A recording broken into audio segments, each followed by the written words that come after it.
Welcome to Cheater Confessions. Let's get started with today's story. My name is Griffin Cole, 34 years old, and until recently, I believed my life was on steady ground. I had built a logistics software company in my 20s, sold it to a larger firm, and secured enough money to live without fear. I wasn't flashy. My condo was simple but comfortable. The only thing I really indulged in was photography, and the crown jewel of my small collection was my father's Leica M3 from 1958. He gave it to me before he passed, and it felt less like an object and more like a piece of him. I met Tina Morgan 2 years ago at a friend's birthday party. She had the kind of presence that turned heads before she even said a word. Confident, sharp, and always laughing at the right moment. I liked how easy she made conversations feel. A year later, she moved into my condo. It didn't take long for our lives to blend. She filled the place with her energy, and I told myself that was a good thing. 6 months ago, I proposed. I meant it. I wanted to build something permanent. She cried, said yes, and kissed me like we were already halfway into forever. For a while, it felt like I had made the right call. But I'm wired to think in terms of structure. When I built my company, I learned the hard way that without clear rules, even strong partnerships collapse. Marriage, in my eyes, wasn't any different. Love was the spark, yes, but planning was the foundation. And for me, that meant one thing. Before we tied ourselves legally, we needed to talk about a prenup. At the time, I didn't know that single word would be the crack running under everything we had built. I chose my moment carefully. It was a quiet evening at home, just the two of us. I had made dinner, a bottle of red open on the table. We lingered after the plates were cleared, the kind of pause where conversation usually drifts into small things. That was when I said, "Tina, there's something important we should talk about before the wedding." Her eyes flicked up, curious but calm. "Okay, what's on your mind?" I kept my voice steady. "I think we should put a prenuptial agreement in place. It isn't about not trusting you. It's about making sure what I built before we met is separate, and everything we build together starts clean." It was like watching a switch flip. Her face froze, then hardened. A prenup? The way she said it carried both disbelief and accusation. "Yes," I said evenly. "It's not about us failing. It's about avoiding problems later. My assets are complicated, and this would keep things clear. What's mine stays mine, what's yours stays yours, and what we create together belongs to us both." Her tone was cold. "You think I'm with you for money? You think I need a contract to be kept in check?" "That's not what I said," I replied, trying to keep the conversation calm. She stood up, eyes narrowed. "No, this is insulting. You don't get it, Griffin. Marriage is built on love and trust, not paperwork." She leaned forward, voice low but sharp enough. "Prenups are insults. If you ever mention that again, I'll leave. I'll walk out that door and not come back." I looked at her, holding her gaze. Inside, I registered it not as an outburst, but as a boundary she believed unshakable. She had set the condition. And in that instant, my mind made a quiet decision. "Fair," I said. Her shoulders eased slightly, like she thought she had won. She sat back down and reached for my hand. "Thank you for trusting me. That's all I need. I love you." I squeezed her hand. I didn't argue further. The weeks after that conversation moved quickly.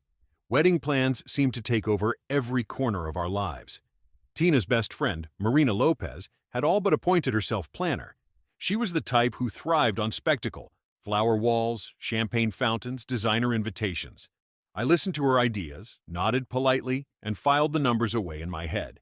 Every estimate climbed higher. One evening, Tina leaned against the counter while Marina scrolled through mood boards. "Griffin, this is the only time we get to do this. Don't you want it to be unforgettable?" "I want the marriage to be unforgettable," I said flatly. Marina shot Tina a look, and they both laughed like I'd told a joke.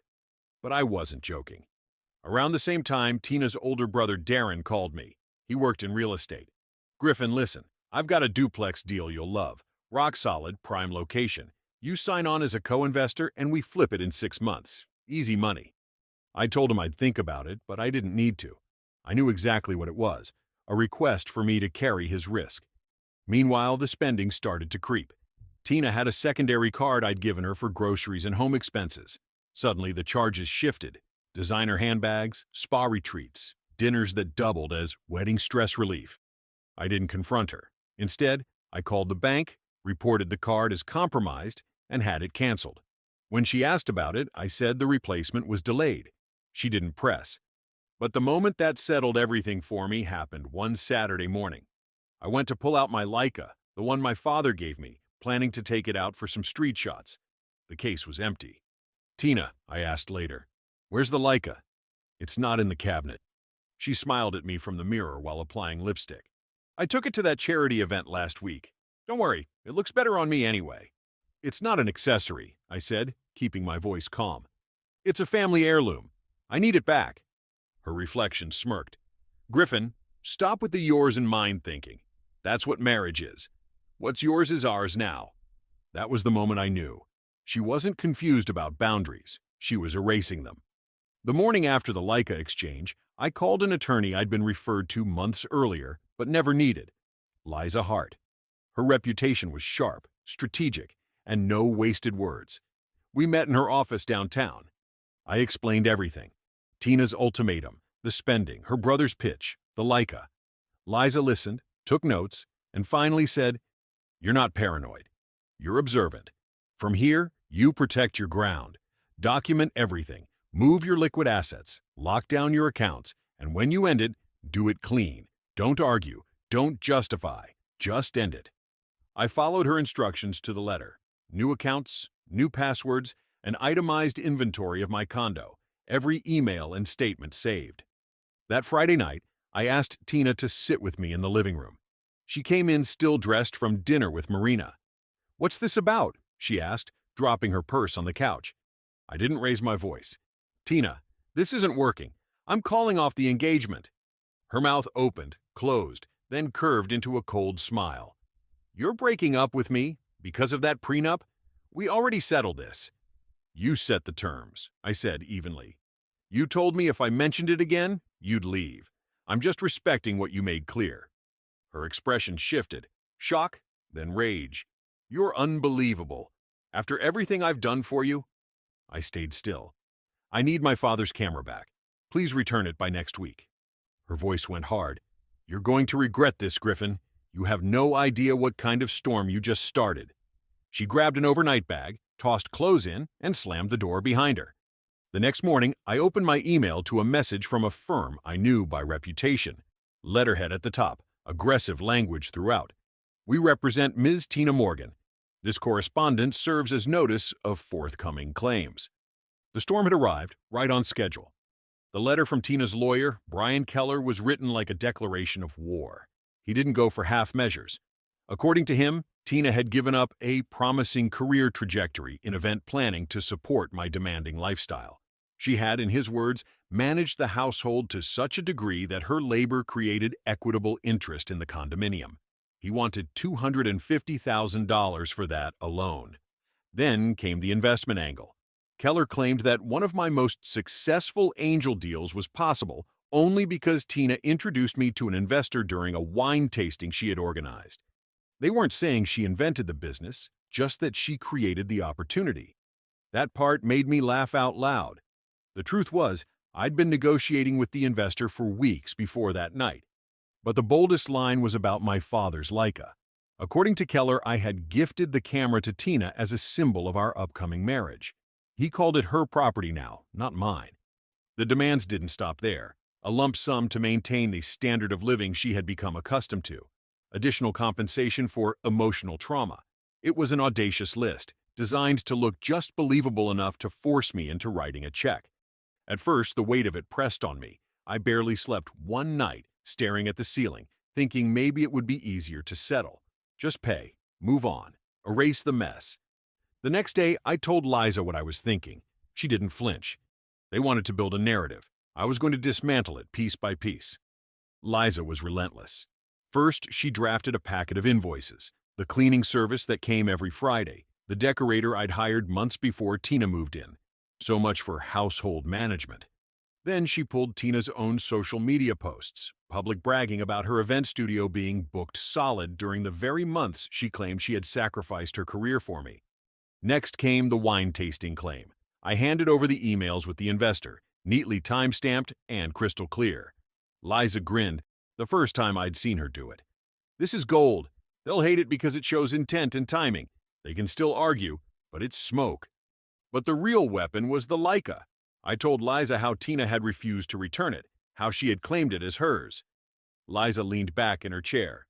Perfect. We'll file a writ of replevin. It's not criminal, but it's a direct civil action to recover wrongfully held property. Expensive, embarrassing, and one she can't win. And we'll add a preservation demand to their side. They can't just lose it without consequences. Within a week, everything was filed. Keller's tone shifted immediately.